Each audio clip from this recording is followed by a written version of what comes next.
আসসালামু আলাইকুম ওয়া রাহমাতুল্লাহ। আজকে আমরা অনুক্রম শিখবো। প্রথমে আমরা একটা গল্প শেয়ার করি। রাকিব একদিন তার বাবা থেকে একটা গল্প শুনে খুব অনুপ্রাণিত হয়। ছোট ছোট সঞ্চয় বড় কিছুতে রূপ নেয়। তখন সে একটা পরিকল্পনা করলো। সে প্রতিদিন 5 টাকা করে জমাবে। প্রথম দিনে 5 টাকা, দ্বিতীয় দিনে 10 টাকা, তৃতীয় দিনে 15 টাকা। এভাবে প্রতিদিন 5 টাকা বেশি করে জমাবে।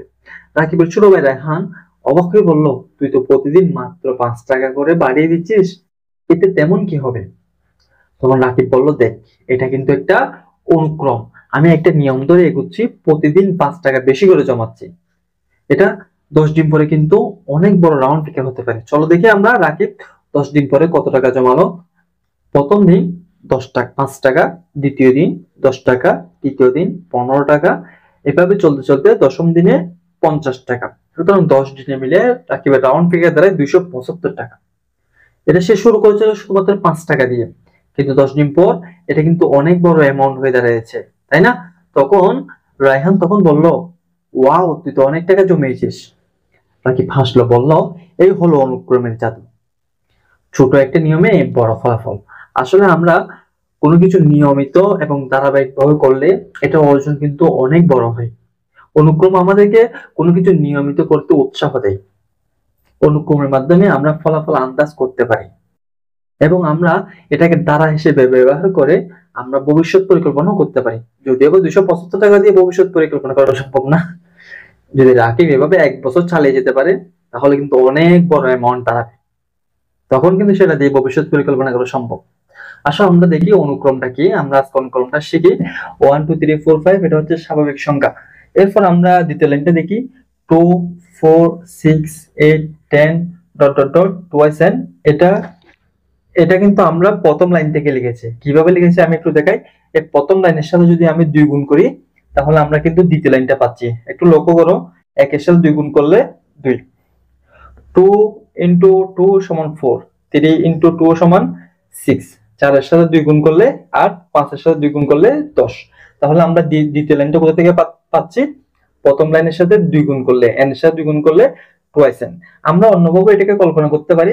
দেখো, 2 প্লাস 2 সমান সমান 4, এই পদের সাথে আবার 2 যোগ করলে 6, এই পদের সাথে আবার 2 যোগ করলে 8। তাহলে এইভাবে আমরা 2 2 করে বৃদ্ধি করতেছি। এটা হচ্ছে মূলত অনুক্রম। এখন আমরা একটু সেট আকারে প্রকাশ করি। প্রথম লাইনটা 1 1 2 3 4 5 dot dot dot n dot dot dot. তাহলে এটা হচ্ছে প্রথম লাইন, ঠিক আছে?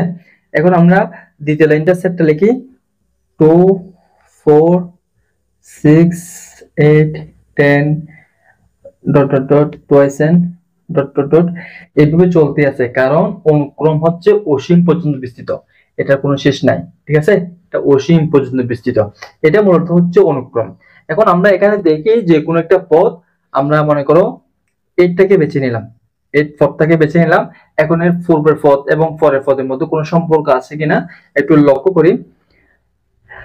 8 থেকে যদি আমরা 6 বিয়োগ করি, সমান সমান কত পাচ্ছি? 2। তাহলে এটার মধ্যে এটা পার্থক্য হচ্ছে 2। আবার যদি 10 থেকে যদি আমরা 8 বিয়োগ করি, সমান সমান পাচ্ছি কত? 2, তাই না? এই দুইটার মধ্যে সম্পর্ক 2।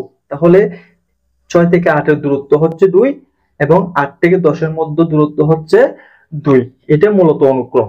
এখান থেকে আমরা অনুক্রমের সংজ্ঞাটা একটু লিখি, বলি। যেমন কতগুলো রাশি, এখানে প্রত্যেকটা রাশি কে বলা হয়, এটা হচ্ছে প্রথম রাশিকে বলা হয় প্রথম পদ, দ্বিতীয় রাশিকে বলা হয় দ্বিতীয় পদ, আর তৃতীয় রাশিকে বলা হয় তৃতীয় পদ।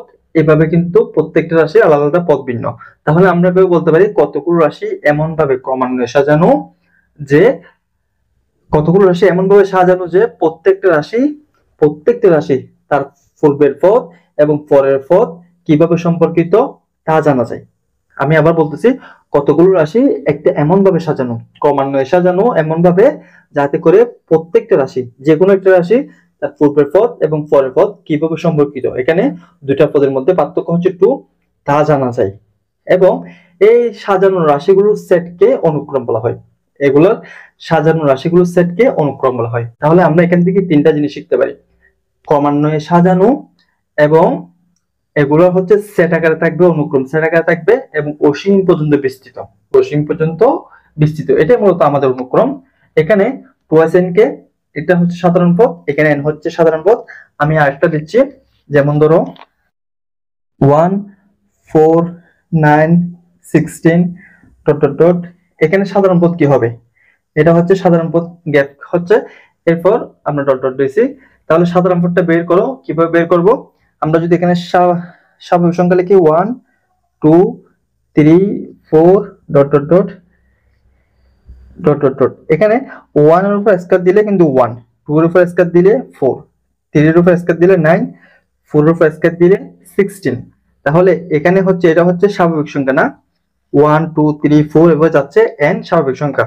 এখন তাহলে এখানেও n বসাইছি, এখানে স্কয়ার, এখানেও স্কয়ার, তাহলে n স্কয়ার হচ্ছে কি এখানে সাধারণ পদ, n স্কয়ার হচ্ছে সাধারণ।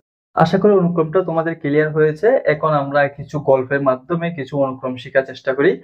যেমন ধরো তামিম প্রতিদিন একটি করে সূরা মুখস্থ করে, তাহলে সপ্তাহে সে কয়টি সূরা মুখস্থ করেছে? খুবই ইজি, 7টি। এটা কিন্তু তোমাদের বাড়ির কাজ। আমি দিচ্ছি, নাবিল প্রথম দিনে 2 পৃষ্ঠা কোরআন পড়লো, ঠিক আছে, প্রতিদিন 1 পৃষ্ঠা করে বাড়ালো, 1 সপ্তাহ পর সে কত পৃষ্ঠা পড়েছে? কমেন্ট বক্সে জানাও। আসসালামু আলাইকুম ওয়া রাহমাতুল্লাহি ওয়া বারাকাতুহু।